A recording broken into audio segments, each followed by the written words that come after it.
All right. Well, hopefully folks have had a bite to eat. This is the kind of more relaxed, entertainment-like portion of the program. It's a little bit less buttoned up than some of the other panels. We have a wonderful collection of academic expertise arrayed before you to talk about the puzzles and problems of framing research, figuring out what to bite off in a project, how to develop and manage that over a life cycle, and how to see it flourish out in the world afterwards. So I'm just going to start. I think it's almost entirely true that everyone has so far been introduced, but let me just welcome again Kinshuk Jerath from Columbia, Ginger Jin from Maryland, Danny Sokol from USC, and my colleague Chris Sprigman from here at NYU. And I want to start, and I'm just going to go kind of from this end all the way down the line, with maybe the most foundational question of all, which is, how do you pick a research project? How do you find your way to a problem that seems interesting to you? How do you figure out how much to bite off in one go? There are lots of places that ideas might come from, co-authoring suggestions, experiences in the real world. So how do you figure out a topic and scope? And to the extent that you see people making mistakes in the projects that they're picking, what do those mistakes look like? So let's start with Kinshuk. All right. Thanks, Daniel, and everybody else for being here again. Really a pleasure to be here. I just want to get a sense of, we're doing this, but how many people here are students or would call themselves junior researchers? Just a sense. Yeah, a few. All right. So I'm in marketing, and I'm in the business school, Columbia Business School. I did my PhD at Wharton, and one of the first people who taught me how to walk is sitting right here, Senthil, who was my professor when I was a student there. And my first and one of my favorite papers is actually with Senthil. So thanks on that. And you can tell me if, what I say makes sense. But for me, actually, I'm in marketing, but my journey to that has been kind of, wavy. My undergrad is in computer science back in India. Then my PhD is actually in operations management, not even in marketing. But during my PhD, I found myself to be most sort of motivated by problems that had a kind of an intersection between tech and strategy, and often sitting in marketing. And I just started working with a couple of people in marketing, and also we did work in operations, as I just said, with Senthil. So for me, it was very heavily interest-based. Also, one other thing was that a lot of my training up until even the third year of my PhD and in my undergrad was all empirical. But now what I do is almost exclusively theoretical stuff. And the reason for me was that, back about 20 years ago when I was in my PhD, things were changing a lot, driven by digital technologies, and I wanted to explore that. And at that time, especially, there was not a lot of data. Even now, I think if you look at something very, very new, data comes like 5 to 8 years after your useful data. And so I just thought, this is what I want to do. And these are the sort of the broad topic of, what I call that I do right now is technology-enabled marketing. So this is what I want to do, and the particular questions I want to understand things about are sort of very cutting edge. At least I think of them like that. Maybe I'm just blowing my own trumpet here, but no. But and there's no data, so let me just do what I can, which is theoretical stuff. And that's how I choose my topics. And over the years, what I've also seen, again, my work has been in digital marketing and in electronic marketplaces mostly. What I've seen is that I've worked with a lot of different co-authors, and because for any project, so for me, I think my lane is kind of well defined. It's one of these two or some intersection, and then whoever wants to work on that with me, we make a partnership and we do that. So that's how at least I choose my topic and what I want to work on. It's sort of pretty clear in my head what I want to do, and then I partner with people who want to do that. And I think that gives a lot of depth, and as you get more and more depth, new topics and new problems emerge sort of on their own pretty easily, I feel. Ginger, that's what how do you figure out how to navigate the potential oceans of projects and topics? Yeah, thank you. Thank you for having me. Maybe I should introduce myself a little bit in terms of my intellectual life.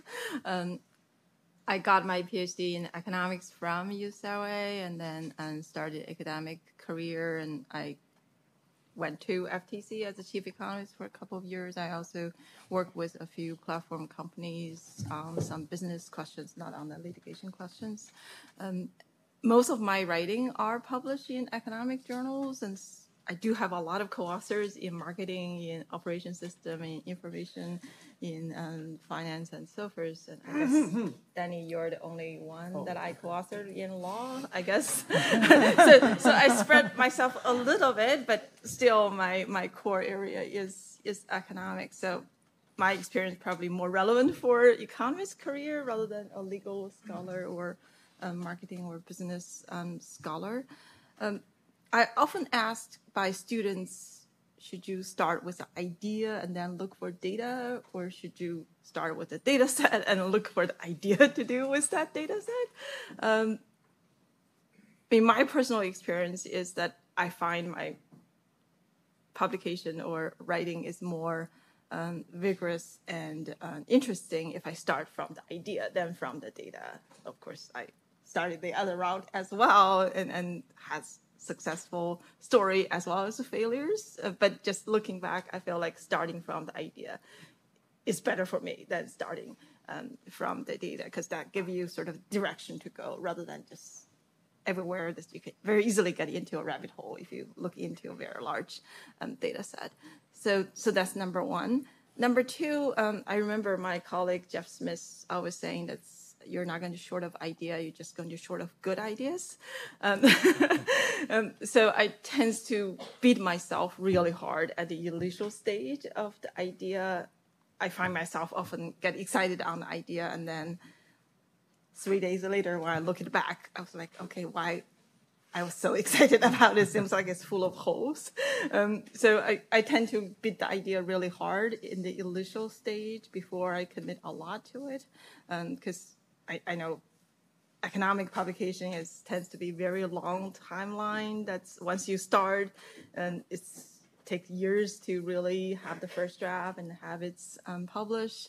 So there are a lot of opportunity costs in that, right? Once you choose a project that's in the next few years, you have to promise yourself you're going to devote a lot of effort to it, and often we underestimate the effort you need. I feel like every empirical study, the actual time I spend is probably 3 times of my initial estimate, right? I try to kind of overcome my underestimation at the beginning, but still it's kind of a behavioral progress.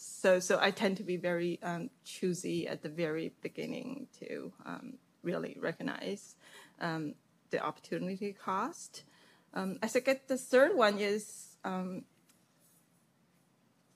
not sure exactly how intentional I am, but looking back, I feel like my research agenda have some coherence in it. That's although when I get on the job market, I was like all over the place. I had one paper on restaurant, another paper on healthcare, and the third paper was about how parents deal with children. Okay, so that sounds like really all over the place. I was forced by the market to ask, define yourself, exactly what you are. Okay, and I was able to find a common theme in that. I would call that information economics. I mean, there's no such a field in economics. I have to reclassify myself into IO versus healthcare and so forth. But over time, I guess I'm still driven by my interest in information economics. So that's probably why I'm spreading myself a little thin in marketing, in even law on that. But I think especially in the earlier career, some coherence in your choice of projects might be important. Especially you want somebody in your letter writer stage say, so and so has made a name in this particular area, and that area somehow should be obvious to the evaluator rather than you have to sell yourself hard in the research statement at the tenure evaluation stage. That let me sort of carve out my niche. I think that might be too late at that stage. Yeah. Thank you. Danny. So I think I want to echo some of the things that Ginger said, because I think this is true across fields. particularly when you're starting out, you need to be known for something. And that's important. How we get there, I think we'll have a longer discussion. But you need to have core strength. But I want to say things become much easier when you have tenure. You can say what you think. Actually, some people that may happen a little earlier. Both good and bad. But actually, I want to say that I want you to think about yourselves as a venture capitalist of ideas. And like many venture capitalists, it comes down to two different aspects in terms of what are you going to essentially fund in terms of your own R&D as you develop something. Sometimes it's what's the innovation, what's the product, right? And so you have to have that idea. Well, how we get there is important. And then the other part is what's the team? Sometimes you're working by yourself and you better love yourself. But sometimes it's who are you working with? And not just are they really good, but can you get along? And so you want to reach the point where you say, I want to work on really cool stuff with really amazing people. That amazing people may be all of one, called yourself. I think the optimal mix is both. Some stuff you want to have your own unique voice, and sometimes you really do get a lot of value working with other people, and other people across a different set of settings.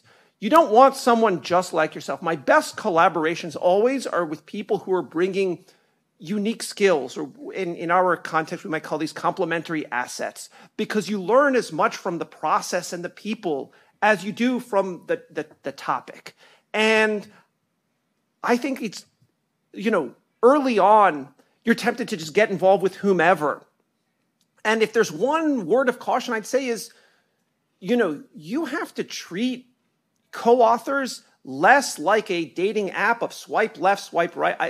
By the way, I met my wife the old-fashioned way. It was a setup, and it was actually in-person setup, so I'm not quite sure which way you swipe. Nor do I want to know, let me be clear. But this is a longer-term relationship, and every relationship has its ups and downs, and you really become very invested in the lives of your co-authors, and this is about joint production. So choose carefully, because when it works out well, it really works out well. When it works out less well, it's unpleasant. I had one academic divorce once where literally I didn't sleep for 2 nights, where I had to say, no, really, it's you, it's not me. But so I give you that warning as well. But if there's one other thing I would just tell you to do beyond your own voice and sort of figuring out what to work on, there is an assumption, and it is particularly strong in law, that you are the first to some topic. That is false. Most of the time, you are not the first. You've identified a mechanism, maybe in a new setting, but for which there's a much larger literature, both in law and outside of law. And once you have an idea, double check the novelty. And there's what works for 25-year-old law review editors. You make overly broad claims. But you know what? Those are not the people hiring you. And those are not the people who are in charge of your future in terms of your promotion and tenure. You have two audiences. One, it has to be flashy enough for students. But number two, it actually has to be novel. And I'll just stop there. Lots there that we're going to come back to and build on. Chris, how do you decide what you're going to teach the field? Okay, so first let me thank Daniel and Danny for inviting me, and let me also condemn Daniel and Danny for inviting me, because giving people advice about how to write stuff and what to write is incredibly fraught. So let me try to do this with as much humility as I possibly can, and toward that end, I'll start a place where you probably maybe don't expect, which is years ago I dated a woman. I liked her very much, but she had this weird intellectual tick, which was she had this habit of dividing the world into two groups of people. She would say, we'd observe something, and she'd say the world is divided into two groups of people. There's people who do this, and there's people who do that. She'd say that all the time. And toward the end of the relationship, when I was pretty sick of this intellectual tick, I said to her, the world is divided into two groups of people. There's people who constantly divide the world into two groups of people. And there's people who think that's a really reductive way of looking at the world. Suffice to say, although I certainly appreciated that as a joke, it didn't go over incredibly well.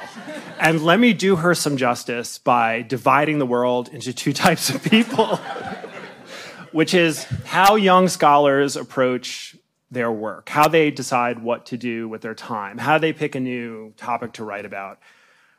Some people join a conversation that they want to be part of. And some people try to start a conversation and invite people in.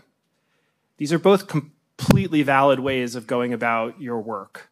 They're a good way to kind of boot up an academic career. They have different risks attached to them. They have different skills attached to them. They have different rewards attached to them. So let me just try to describe two things early in my career that one followed the first path, the other followed the second path. So, the reason I didn't go very far with this woman is I didn't divide the world into two types of people. I tried to be both. That turned out to be a great decision. I didn't really think of it until long after it was done, but now I'm thinking about it. It's like a lot of things in life. You do stuff and then you try to fit a narrative to it. So here's the narrative I'm going to try to fit to it. Okay, so I was 37 years old when I decided to become an academic. I was a partner at King & Spalding in Washington. I'd been at the Justice Department at the Antitrust Division.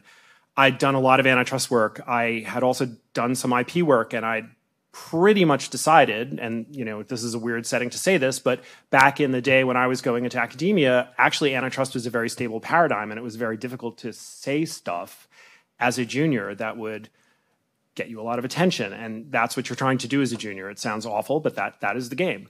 So I decided to do IP, where I looked around me and what I saw was chaos and craziness. And I just thought, okay, let me try to say some stuff that's like sane and modest. Okay, so the first thing I did was I tried to join a conversation. So Larry Lessig and Jessica Littman and Jane Ginsburg and a number of other people had written a little bit, not a lot, but had written a little bit about copyright formalities, which sounds about as boring as possible, but I thought it was the opposite of boring. It was the kind of contours of a property system that made a property system what it was. You understood for the first 180 or so years of US copyright, you understood US copyright by its formalities. Copyright was a system into which you had to opt in. It was a system that you had to claim rights. The rights didn't claim you. And then starting in 76 and culminating in the 90s, we flipped to a system where formalities became basically optional. Copyright began to claim you. It became an opt-out system. And that shift had a kind of epical effect on American law of copyright. So I decided to join that conversation and to try to broaden it out a bit. And I joined that conversation by doing what juniors do. I went to Stanford. I became a fellow. I took a leave of absence from King & Spalding. I showed up there in August. I said, I'll have a paper by January 1st. I had a paper by January 1st. And the paper was like a big kind of battleship about like the history of this switch and what effects it had on the system. So what effects did it have on people's incentives? What effects did it have on the culture? There was like a little empirical work in it about, the amount of stuff that had been published, even very important stuff, without complying with formalities for decades and decades and decades of American history and what that meant. So I went on the market. I got a job. I moved to Virginia. That was my first job, University of Virginia. And I settled down and I started writing. My next article was not about joining a conversation. It was about starting a conversation. And that conversation started because there's a guy who teaches at UCLA. His name is Cal Rostiallo. We've been best friends since we're 6 years old. And he called me one day when I was in my office and he said, I went shopping for clothes and they all look the same. Right? And he sent me some pictures and he's like, why are there like a whole bunch of shoes that look exactly the same? Why are there a whole bunch of shirts that look exactly the same? And I'm like, well, that's, fashion. It's like every year there's trends and not every year, every season there's trends and, they copy each other. And he basically, he did what he often does in my life. He asks a dumb but totally penetrating question, which is, how can they do that? Right? Isn't that a copyright violation? So I start like, engaging copyright brain and I'm like, no, clothing's a useful article. You're free to copy it. He's like, well, then how do they continue to innovate? And I'm like, okay, that's it, right? So we started thinking about that. And we wrote a draft, I think, in about 3.5 months. And that draft turned into a paper about how the fashion industry in the United States has innovated forever and ever in the absence of copyright protection, right? What are the dynamics in the fashion industry that allow repeated waves of innovation, in that industry without this protection. Now, when I say start a conversation, I mean this because that paper really was one of the first papers to actually ask a question, not about IP, but about innovation. So the question it asked was, can we know something more about innovation by studying not where IP encourages it, but where IP is absent, right? So, and Cal and I called this IP's negative space. So we're like, sometimes you can understand an artwork by looking at the space it doesn't fill. And sometimes you can understand the law by looking at the space it doesn't fill, right? And you can learn something. And this turns out to be a great way to start a conversation because then you can invite people in and you can say, and we did this, and others did early on in this scholarship too. We said, you know, there are lots of, part 3 of our fashion paper was, look, there are lots of these things. There's like food, right? Recipes not copyrightable. Tons of innovation in food. There's haircuts. Like no one thinks Jennifer Aniston can get a copyright on whatever her barber did to her in the 90s that people were so crazy about. But, you know, there's lots of innovation in hairstyles. This is like, you know, you can name like 10 of these areas we did. People went out and explored them. And now you have a literature that kind of looks at this and tries to, you know, draw some conclusions about where IP is necessary and where it's merely expedient.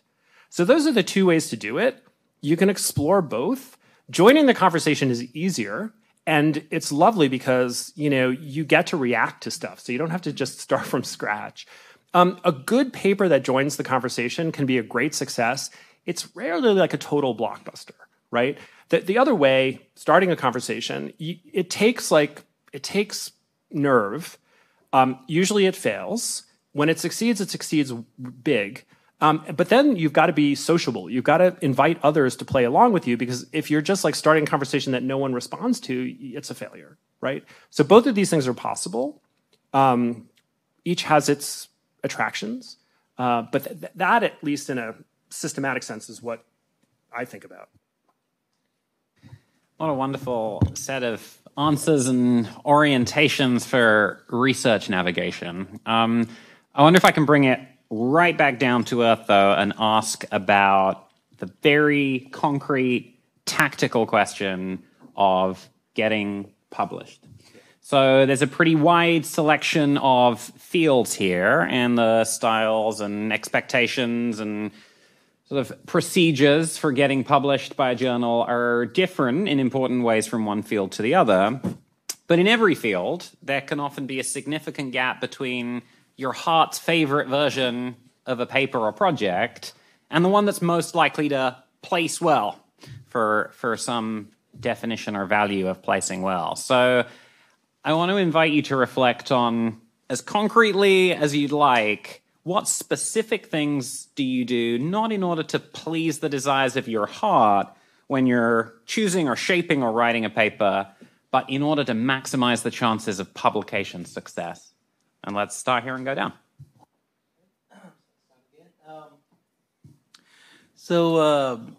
I mean, obviously, you know, the practical aspect of this is that, yes, you can think of nice ideas and work on them, but you do have to get them published. And the way at least it works in marketing and most business journals, and I've published mostly in marketing and operations, is that once you have an idea, right, in the beginning, you sort of explore it and try different things around it.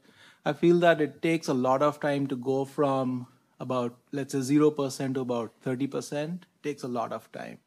30 to 90 goes pretty fast because you've sort of laid the foundation. And then 90 to 100 can take an indefinite amount of time if the thing gets published, you know. So my effort typically is that the first version, I should like it, and my team, my co-authors, we should all like it. But at some time I typically plan to stop when I think that I don't know if, when I feel that, okay, this is good enough that it is not very likely to get rejected in the first round. And, and then we'll see what the reviewers say, right? And you have to respond to them, but if they're pushing in a very different direction, you push back. But I think for me, the first step is that let's get it to a point where before submission, I feel pretty confident that the chance of rejection is not super high. And that's when I sort of send it out to a journal. And then after that, it really depends a lot on what reviewers say, how they respond, what they tell you to do. You typically have to respond to everything, even if you don't do everything, right? You have to address everything. And some things you add in the paper, some things you sort of just respond and sort of in a response to reviewers and say, this is why I think it doesn't make sense, or I'm not going to do it. Obviously, say it much more politely, right? And then you see where it goes. But I think that first step of getting it to a point where you think it's good enough, but you don't know if something that you think you'll improve it in a certain way, is it actually even improving the paper objectively? I think you can't always be sure, even as an author, I feel, on some of these marginal improvements. So when you reach that concave or flat part of that concave curve, I think it's a good point to send it out at that time, obviously after some feedback from people that you know and so on. So just to pick up on that, do I hear you right that there's almost a sort of strategic incompleteness that you aim for in that first draft, where you take it to a point where the core is there, where the quality is there, but you don't try to close that last yard because you want to do that in a way that's responsive to reviewers? Is that right, or am I overreading it? Yeah, I think that's right. And I would say go a step further. There are even strategically vague sentences somewhere where you can say, oh, yeah, we had thought about that. Now we're happy to do it for you if you want it. So, but yeah, I think it's also my recognition, at least, that I know the basic idea and I want to communicate that. But do I know the perfect final version of the paper? I don't think so. And for me, I can really say that in each and every one of my papers, all of them have been improved by the review process. Each and every one of them. At least none of them has been worsened by the review process. I really do feel that. So, so I also invite that feedback. I want that feedback. But again, I want to get to the point where it just doesn't get dinged. Of course, many of my papers get dinged in the first rounds. It's not like I've perfected that or something like that. But at least, it's my judgment of, okay, now it's good to send out. Ginger. Thank you. Looking back, I think one lesson I have learned, and probably still learning, is the trade-off between focus and the comprehensiveness. I think in my earlier career, I was really driven by my own intellectual curiosity. I went into an industry and sort of look at a few things. Maybe I started from one thing, but that leads to another thing, and that leads to the third thing. So I can see my draft of that paper just become bigger and bigger. Now I'm looking at 100 angles at this elephant rather than just a few angles. And if I present more in the seminar, I got pushed by my audience oh, you haven't looked at this corner yet. And I thought, okay, I should aim for comprehensiveness and keep on adding it. And then the referee report coming back saying that's we don't know exactly what message you want to say. It's a loose of focus. So then I reverted back. But then it's very painful, right? That's which part are you going to drop? And then if you look at my earlier career papers, I often end up breaking my papers into 2 or 3. So you sort of go through this wave that's increase the volume and then cut it back and then make each one reposition. It's a lot of pain to reposition each piece. So over time, I tend to be more kind of aware of that problem down the road and try to carve out which focus this paper is going to focus on, and then we leave maybe some other extended thing for the future research or something. I think it's still a balance. It's sort of hard to say exactly where to draw the link, but being aware of that problem did help me in later part of my career. At least I didn't go through this up and down and as much in terms of wasting the time. And this also related to maybe the question you asked to Kinshuk in terms of when you're going to call it ready to submit. And I was more aiming for perfection. Okay, I have to address every comment I heard from every seminar I have presenting this book-long study and growing study. And that's really make the time very long, right? It's also make it worse in terms of lack of focus. So I agree with Kinshuk that maybe you just set yourself a bar 90% or something, and then you just let the referee and editor tell you what need to be revised or go in this paper. So I feel like be aware of this, the curse of perfection and the curse of comprehensiveness. I mean, to me, has become more and more helpful over time. So you sort of emphasize in some parts of that narrative kind of the role of feedback, right? Presenting something and people say, isn't this really 2 papers? Or, but what about the rest of the story that you're leaving out? Do you find that sort of consensus consistently emerges about the right scoping for a paper? Or is it just true that whatever you do, someone's going to say it's too narrow and someone's going to say it's too ambitious? Do you tune that stuff out? Or do you find that there's a wisdom in a crowd? That's a good question. I feel like as the project prolongs, it's probably more of the latter. You can't satisfy everyone, basically. There's always somebody saying that you haven't captured X, and although your book or article has become super long, so you have to kind of be trustworthy of your own judgment. And often another thing I find is the feedback you get from conference and seminar actually are very different from the feedback you get from the referee process. People looking at your slides in 1 hour is very different from somebody sort of pour their heart into your 40 pages over the whole day. So I often end up getting like very different comments. So this may be corresponding to the timing as well. No matter how hard you work on addressing the seminar questions, you may still get a new set of questions from referees. Yes, out of nowhere. So maybe I'll just add to that also. I think a consensus doesn't emerge usually. A clean consensus does not emerge. And that is why I feel that you have to satisfy yourself, and that's the 90%. That, okay, the main message I want to send out is there, and this is not what we're going to compromise on. But what else to do? You satisfy the review team because they are the ones that have to sign off on it. Right? Obviously, you take feedback from wherever you get it, but I don't think a consensus emerges that 5 people tell you independently, this is the right version of the paper. How right you are. Yeah.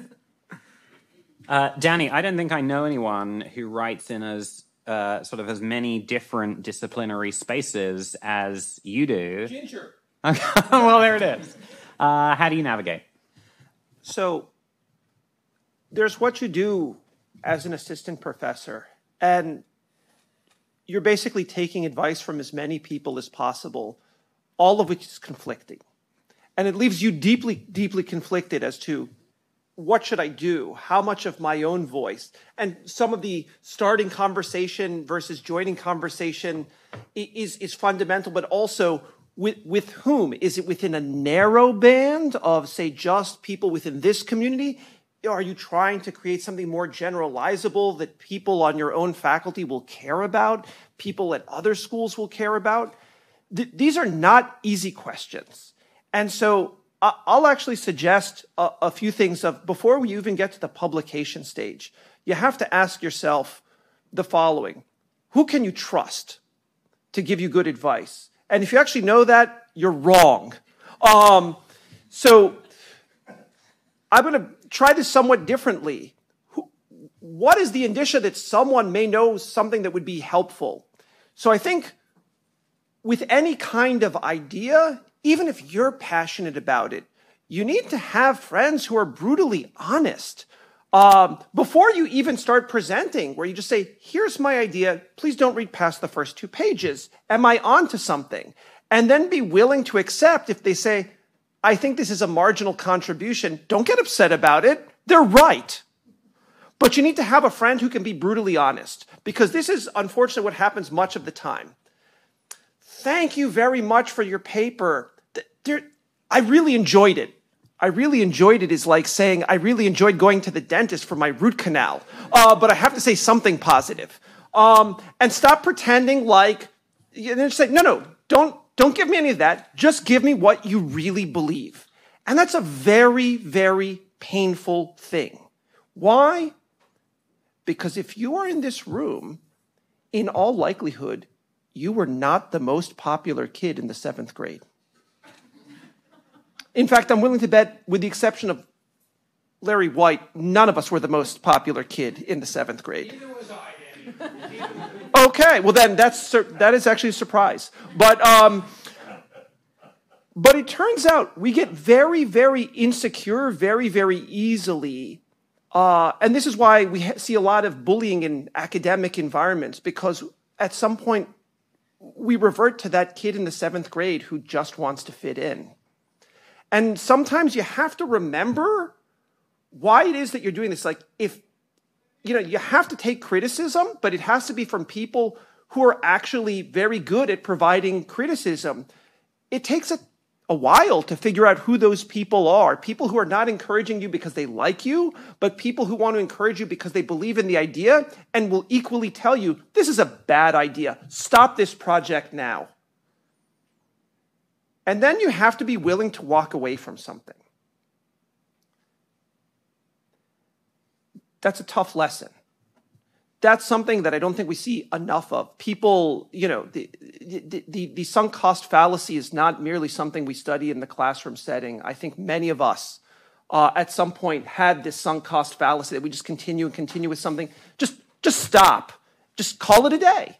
That's the first thing I'd say. The second thing I'd say is, at a certain point, you can't change who you are. Fundamentally, we always want to be our imagined self, which is always looks like Angelina Jolie or a younger George Clooney, or for some of you, maybe the actual George Clooney as he looks now, or maybe his wife Amal Clooney. But we're not going to go in any of these directions. I'm just saying that, we all sort of imagine who we want to be. But with an idea, at some fundamental level, if you no longer have passion for your idea, it's not going to produce good work. No matter how much effort you put into it, if you can't really believe in yourself, this gets sort of the flip side of the insecurity. If you can't believe that this idea is worth continuing and you actually really enjoy it, it's not going to produce your best work. So it's really complex, like all those feelings that come back of that 7th grade you, not the actualized you, but the real you, a scared kid who in some ways is that 12 or 13-year-old. And the moment you sort of embrace, there's some aspect like that to you, you actually become a much better scholar and teacher and colleague, because you remember that everybody else is just like you that way. Some of them just hide it better. And then you can take feedback better, and you could really get something honest, which is like, how do you really improve it? And then how can you sort of take it to the next level? And I think a lot of times people are pushed into projects because it's the next hot thing, or because they think this is somehow going to make a name for themselves.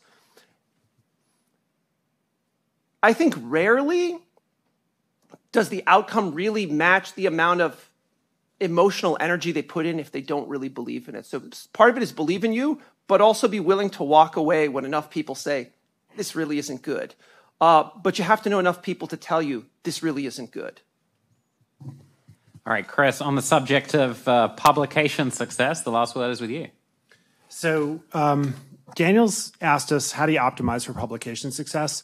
Let me talk especially to the people in the room who are involved in law scholarship. So the question raises some uncomfortable feelings, I got to say, because it touches on a real problem with legal scholarship, and that's our dependence on student-edited law reviews. So student-edited law reviews have their benefits. So the students are very dedicated. They're very smart. They work very hard to make your article better. But student-edited law reviews have a huge problem, which is the students don't know the literature that they're assessing. They really just don't, and they can't. You can't blame them. They're just not in a position.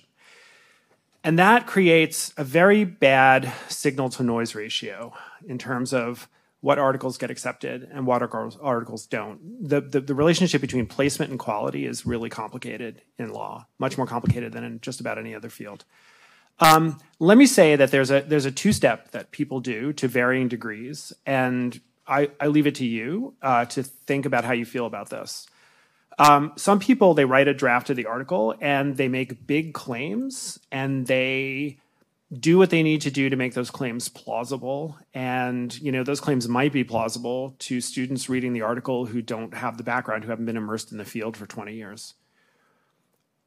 if you publish that article, that's going to be a bit of an embarrassment. People are going to point out problems with it. So often what happens between acceptance at a law review and when the thing appears is that the author basically just tones down the claims and provides support for the toned down claims. I personally think that is a pathology. And I wish it didn't happen so much, but the way we structure things, it's going to happen.